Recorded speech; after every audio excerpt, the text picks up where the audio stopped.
माझ्या देशाच्या मातीला, संविधानाच्या शिल्पकारांना आणि या महाराष्ट्रातील न्यायप्रिय, कर्तव्यवान आणि विवेकी अशा नागरिकांना माझा मनपूर्वक नमस्कार. डॉक्टर बाबासाहेब आंबेडकर ज्यांनी आपल्या बुद्धीचं आणि दूरदृष्टीचं बलिदान देऊन भारतीय संविधान घडवलं, छत्रपती शिवाजी महाराज ज्यांनी धर्मनिरपेक्षतेचं आणि न्यायाचं राज्य स्थापलं, माँसाहेब जिजाऊ ज्यांनी शिवराय घडवून स्वराज्याला आधार दिला आणि अशा असंख्य ज्ञात अज्ञात समाजसुधारकांना, स्वातंत्र्य सैनिकांना आणि संविधान रक्षकांना मी समीक्षा आलुगडे आज कर्तव्याचा आणि अभिमानाचा मुजरा करते. कारण माझा आजचा भाषणाचा विषय हा केवळ भाषणाचा नाही तर चेतनेचा आहे. भारतीय संविधानासमोरील आव्हाने. मित्रांनो, हा प्रश्न थेट आपल्या अस्तित्वाशी जाऊन जुळतो. जेव्हा अन्यायाला न्याय समजलं जातं, जेव्हा अधिकारासाठी आवाज उठवणाऱ्यांना गप्प केलं जातं आणि जेव्हा लोकशाही केवळ निवडणुकांपुरती मर्यादित राहते, तेव्हा समजून जा की भारतीय संविधान संकटात आहे. आपलं संविधान हे जगातील सगळ्यात मोठं आणि सर्वसमावेशक असं संविधान आहे. हे संविधान 26 नोव्हेंबर 1949 रोजी स्वीकारलं गेलं तर 26 जानेवारी 1950 रोजी ते प्रत्यक्ष अंमलात आणलं गेलं. संविधान समितीला संविधान निर्माण करण्यासाठी 2 वर्ष 11 महिने मेहनत घ्यावी लागली. डॉक्टर बाबासाहेब आंबेडकरांनी घडवलेलं हे संविधान स्वातंत्र्य, समता, बंधुता आणि न्याय या मूल्यांवर आधारित आहे. त्यामुळे जेव्हा या मूल्यांचा आघात होतो तेव्हा संविधानासमोर आव्हानं उभी राहतात. चला तर पाहूयात अशी कोणती आव्हानं आज आपल्या संविधानासमोर उभी आहेत. प्रसिद्ध व्यंगचित्रकार पोंगो यांनी म्हणल्याप्रमाणे लोकशाहीच्या बुरुजाला कधीच कोणी बाहेरून हल्ला करत नाही तर तो आतूनच पोखरला जातो. याचप्रमाणे संविधानाला सुद्धा कधी कोणी बाहेरून आव्हानं दिलेली नाही तर आपणच त्याची अवहेलना किंवा संवर्धन करू शकतो. आज भारतीय संविधानासमोरील सगळ्यात मोठं आव्हान म्हणजे संविधानिक साक्षरतेचा अभाव. आज देशातील बहुसंख्य लोकांना संविधान आणि त्याच्या मागचं महत्त्व माहीतच नाही. डॉक्टर बाबासाहेब आंबेडकरांनी केवळ एका विशिष्ट वर्गासाठीच संविधानाची स्थापना केली असा अत्यंत चुकीचा समज आज आपल्या समाजात आहे. त्यामुळे संविधानापासून मिळणाऱ्या अधिकारांपासून आज देशातील बहुसंख्य लोक अपरिचित आहेत. यानंतरचं पुढचं आव्हान म्हणजे जाती धर्माच्या नावावर फूट.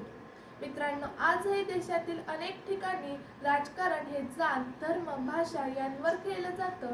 देशातील अनेक गावांमध्ये मंदिरात प्रवेश देताना जात विचारली जाते आणि आजही दलित बांधव पाणवठ्यावर पाणी भरायला गेले की तेथील काही लोक उठून जातात. चहा मिळतो पण वेगळ्या कपात आणि काम मिळतं पण मान नाही.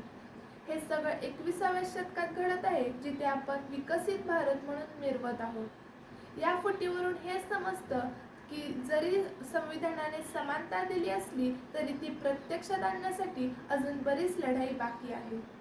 यानंतरचं पुढचं आव्हान म्हणजे भ्रष्टाचार. भ्रष्टाचार म्हणजे केवळ पैसे खाणं नाही तर गरजूला न्याय मिळू न देणं, गरिबांच्या वाट्याचं धन बिनधास्तपणे लुटणं आणि सामान्य जनतेला प्रत्येक वळणावर झुकवणं म्हणजे भ्रष्टाचार होय. जेव्हा लोकप्रतिनिधींच्या संपत्तीचा आलेख हा जनतेच्या अपेक्षेपेक्षा जास्त वेगाने वाढू लागतो, जेव्हा सरकारी दवाखान्यात औषध उपचाराऐवजी निकामी सल्ला मिळतो आणि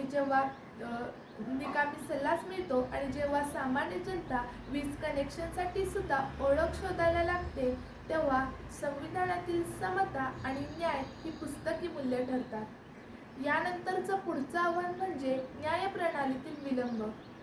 मित्रांनो, उशीर झालेला न्याय म्हणजे अन्याय हे आपल्याला माहीतच आहे.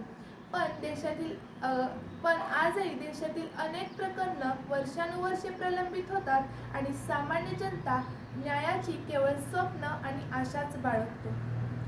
यानंतर आज प्रसारमाध्यमं सुद्धा संविधानासमोर आव्हानं म्हणून उभी आहेत. कारण आजची बरीच प्रसारमाध्यमं ही अफवा पसरवतात आणि लोकांच्या प्रश्नांपेक्षा आणि मागण्यांपेक्षा TRPला जास्त महत्त्व देतात.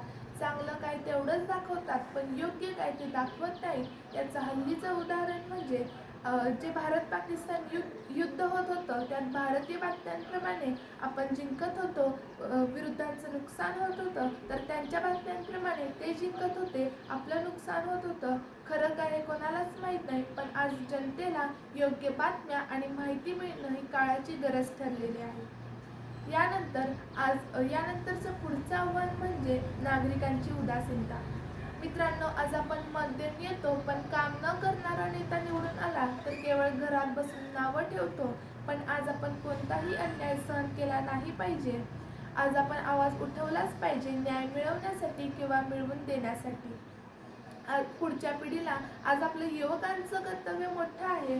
केवळ डॉक्टर बाबासाहेब आंबेडकर आणि छत्रपती शिवाजी महाराजांचा स्टेटस न लावता त्यांचा आदर्श घेतला पाहिजे आणि समाजात बंधुता आणि समता टिकवली पाहिजे. आज केवळ पुढच्या पिढीला आपण इन्स्टाच्या रील्स नाही तर संविधानाचे रूल्स शिकवले पाहिजे. आणि जर जग बदलायचं असेल तर साहजिकच आहे, पहिल्यांदा स्वतःला बदला. देश इतका बदलेल की पुढच्या वेळी व्यासपीठाला भारतीय संविधानासमोरील आव्हाने हा विषय लाभला तर स्पर्धकांना आव्हानं शोधणं कठीण जाईल. शेवटी जाता जाता इतकंच म्हणेन की संविधान रक्षता रक्षती. जो संविधानाचे रक्षण करेल त्याचेच रक्षण संविधान करेल. नाहीतर ही आव्हानांची मालिका एका मर्यादेबाहेर गेली तर गेल्या 76 वर्षांच्या लोकशाहीच्या अंताचा तो आरंभ असेल. धन्यवाद.